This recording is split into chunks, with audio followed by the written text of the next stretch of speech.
Okay, welcome back. I'm Monty. In today's entry task, I would like you to justify why each of these equations does match those lines that are graphed on this sheet. Okay, so let's start out with the green line. The green line goes to this green equation, and it shows a y-intercept of positive 1. A y-intercept of positive 1. Well, let's go find positive 1. So here's our start value, the y-intercept.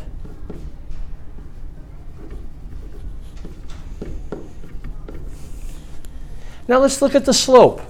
The slope of this line says 2. 2. Slope, which is the rise over the run. And that's 2. Well, remember, we like to talk about rise over run. We like to talk about it as a fraction. 2 over 1 has the same meaning as 2. Well, let's test it. Up 1, up 2, over 1. Yes.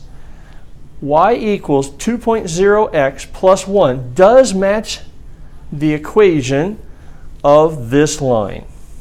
Let's try the blue one. Y equals 0.5x minus 1. Well, let's first check our y-intercept, our start value of negative 1. Yep, y-intercept negative 1. Our start value is negative 1. Now let's look at this slope. The slope of the blue line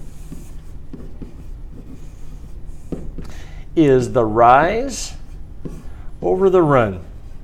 And in this case, 0.5 over 1. So in this case, it only goes up a half and over 1. Up a half over 1. Well, that's kind of confusing, isn't it? Let's multiply the entire thing by 2 over 2, and we get 1 over 2. Yep, 0.5 is the same as 1/2. Up 1 over 2. It matches. Yes.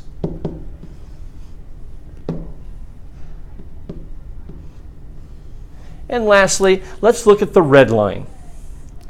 Now, the first thing we notice about the red line is it does seem to be parallel to the blue line. So that slope of 0.5x is probably pretty close. But let's always start out with the y-intercept, the start value. Okay, the y-intercept is positive 1. Positive 1. So that works. Now let's look at the slope of 0.5x. Now we just saw that 0.5 over 1 is the same as 1/2. So the slope of the red line is 1 over 2, up 1 over 2. Yes, they all match. Each of these equations does match the lines graphed. And we do prove that by looking at the y-intercept and the slope to make sure that they all correspond. Well, that's the end of today's entry task. We'll see you tomorrow.